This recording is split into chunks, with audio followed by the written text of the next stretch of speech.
This is what you missed from the Splatoon 3 Chill Season 2023 trailer. Now, if you have no idea what I'm talking about, last night, out of nowhere, they decided to drop the new Chill Season trailer, and it was packed full with so much stuff that we have to go back and take a look at. So we're gonna go ahead and look at the trailer again, and I'm gonna point out some of the things that you may have missed during this Chill Season trailer. Also, make sure to subscribe to the channel and like the video because this next 2 weeks is gonna be packed full with more Splatoon 3 news. So the first thing that we get introduced with this new Splatoon 3 Chill Season trailer is a new Splatoon 3 map. Now, this specific map is a ramen noodle restaurant map.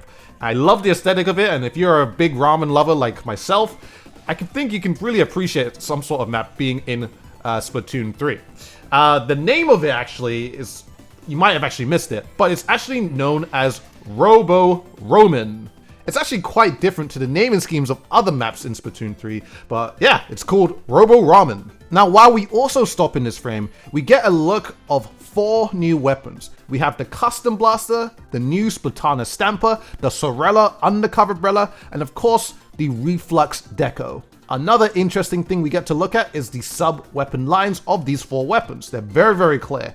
And with the Custom Blaster, it's looking that it may or may not be point sensor or angle shooter, one of the two. Reason being because it takes up about 40% of your ink tank, so it has to be one of those ones. Unless, of course, the Inkling is wearing Sub-Saver, which usually when you see these trailers, they don't. But who knows at this point? It's just a prediction, so we won't, it's not like a hard confirmation, but it's good to speculate and all that jazz. With the Splatana Stamper, it is looking like it could be potentially a bomb of some sort. Could be Splat Bomb, Suction Bomb, Fizzy Bomb, Curling Bomb, maybe even Toxic Mist, although it is a little bit high for Toxic Mist, but that's kind of hard to tell.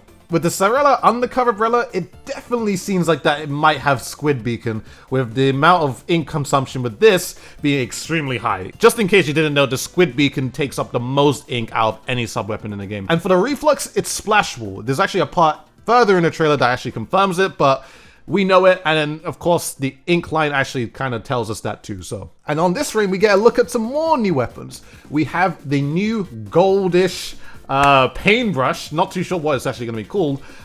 In the back, we have the foil squeezer. It's actually green, which is much different from before. And of course, this is actually a favorite from Splatoon 2, especially when Dually Metal was actually a thing. We have the N-Parry Dualies. And the kit for this weapon is probably going to be very predictable, but we're going to actually go further into the trailer, and I'm going to tell you why. So, we move forward a little bit, but we also get view of another weapon, of course, the S-Blaster. Of course, you get a much clearer look of that as we progress, but yeah, the S-Blast, there's a new one coming in as well. So the trailer continues, and we get this frame, and now this is something that you really have to pay attention on. It goes into this very 8-bit 2D kind of mode, but we recognize that it's the S-Blast fighting against the Reflux. Now, I'm actually going to go back just a little bit, and the thing that you have to really look out for is this right here. This being the S-Blast, and right here being the Reflux. Now, you play it just a little bit, and then you see the S-Blast throw a sub-weapon.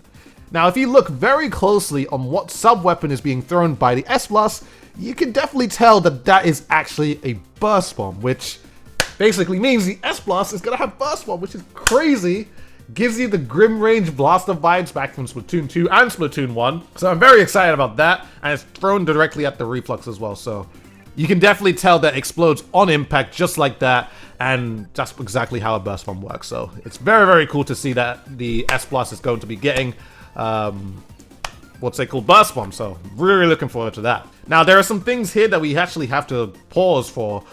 This being the Squeezer, of course. Now this is showing the Squeezer's sub-weapon line, and it looks like that it may or may not be Auto Bomb or Toxic Mist. It's one of the two. It's very, very hard to tell because it's kind of like straight in the middle, but with a sub-weapon, you're using just over half the consumption if it's a sub-weapon is thrown, so it looks like that it might be Auto Bomb, Foil Squeezer, or Toxic Mist. Of course, again, not hard confirmation because we don't know if these Inklings are also wearing Sub-Saver, but it might be Auto Bomb. So we continue, and we got Harmony just doing this really hypnotic dance. But we also need to pause because we actually get view of this Inkling. So shown right here is the N Parry Dooley Inkling, which is of course throwing a curling bomb. Now, if you look back into Splatoon 2, you would know that the N Parry Dooley had Inkjet as its special weapon, and it also had curling bomb for its sub weapon. So of course not hard confirmation, but it is very likely for the N Parry Doolies to make a comeback into Splatoon 3 to have Inkjet once again. I think it would be really cool if it did, and I think a lot of the community would be very happy about that. But we have to continue.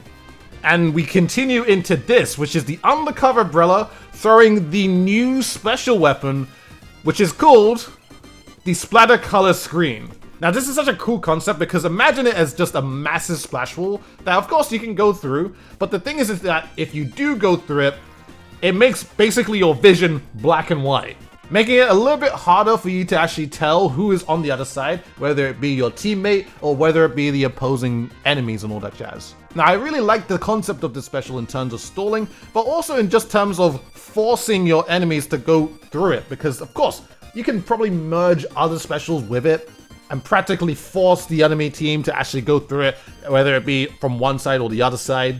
And the enemy team basically not exactly knowing what's going to be on the other side because they're going to be partially blinded. And of course with just any sort of main weapon, if you're on the team that's also used the splat color screen, you can kind of just sit next to it and just wait for people to go through, and you get basically easy picks just like that. So offensively and defensively, love the concept of it, and I think it's really cool that it's included. So the Splats color screen, and we know the Undercover Umbrella has it, so it's probably going to have Squid Beacon and Splats color screen, which is a really interesting thing. And of course right here we get a view of just like some new things that are possibly coming into the game in terms of like, you know, little tidbits and all that. I also want to mention right here, we also get a view of the Paintbrush's sub-weapon line, which it looks like it may or may not be point sensor or angle shooter, one of the two. To be honest, I hope it's angle shooter. I think angle shooter paintbrush would be a really cool concept, but we'll have to see. Another thing, very cool. Bluefin Depot returns back into Splatoon 3. This is a Splatoon 1 map. You can tell that it's actually changed up quite a bit. One thing right here, Bluefin Depot was completely symmetrical, but now it's not. It seems like they moved the spawn more onto one side, and they basically got rid of a whole area on the right. You can still go up and down from each platform, but like only one side has this wall, and the other side just does not have the wall at all. So that's a really cool thing to point out at Bluefin Depot. And also remember when I was saying that the Reflux definitely has splash wall? Yeah, right here you can see that the Reflux has splash wall as a splash wall has been thrown, and the Reflux is also standing here too. And of course, Bluefin Depot also continued to be changed, as now they have riser pads, and if you stand on these riser pads, you'll be able to ascend up into the next area. But of course, beforehand you had to paint a wall to actually go up it, but it's a nice change to see for Bluefin. But I feel like this is going to be something that could be easily camped as well, and it's pretty predictable if you stay on one side of it. But we're just gonna have to wait and see how that kind of rolls out. But either way, we continue on, get a nice view of some, I guess, people battling as well. And this is definitely another thing that's changed. This wall used to be like more onto this side, but now it's been pushed back.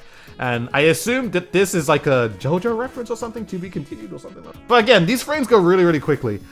This is Big Run right here. This is Big Run in, what's the map called? Barnacle and Dime Big Run. So with a little bit more time, I'm sure they're going to give us more details of a Big Run event being closer towards, I guess, the start of the season or any point in time into the season. But yeah, new Big Run event basically confirmed for not Water Springs, Barnacle and Dime, so it's really interesting to see. And we get another look. If we go further, right here, guys. This is a new King Salmonid boss coming to Salmon Run. And from the looks of it, it looks like a King Moor. It's hard to tell what it's even going to do. I mean, if we actually play the clip a little bit further, you can see that the Inkling is targeted by something. In my rough analysis, I said, oh, well, what if it's tensor missiles? I mean, it could be, that'll be really annoying. But it also looks like from this green indicator right here that the Moor is basically targeting to come up from this area, or basically come up from like a much larger area. So it's generally hard to tell what's really going on with this clip, but that's really all I can make out. That I think that's probably going to be the big gimmick. Like, it's going to be a massive maw coming out from the ground over and over again. So, and they might have some, you know, interesting specials to it as well. But we won't really know until the next 2 weeks, because this is all coming out December 1st. So now you guys can stop asking me, when is Chill Season coming out? When's the next season come out? Guys, we should know this. It's every 3 months. Every 3 months a new season comes through. So, but yeah, I appreciate it, guys. Thank you so much for watching this analysis. Let me know in the comment section below what you guys think of the new trailer and what things you thought were really, really cool and really, really interesting with this whole thing happening and all that jazz. Are you looking forward to Big Run? Are you looking forward to some of the weapons they might be able to play? Like, there are only 8 weapons that we were shown, and usually with new seasons we get around 10 or 11 sometimes, depending on what it is. So in the next 2 weeks we might be revealed another weapon that we don't know of yet. So what weapon would you like to see if it has not been shown yet? So leave it all in the comment section below. Also subscribe to the channel if you haven't already, because in the next 2 weeks there's going to be a bunch of Splatoon 3's news dropping with the confirmed kits and basically everything to do with the new Chill Season coming through. So I appreciate it, guys. Thank you so much for watching, and I shall see you guys in a future video.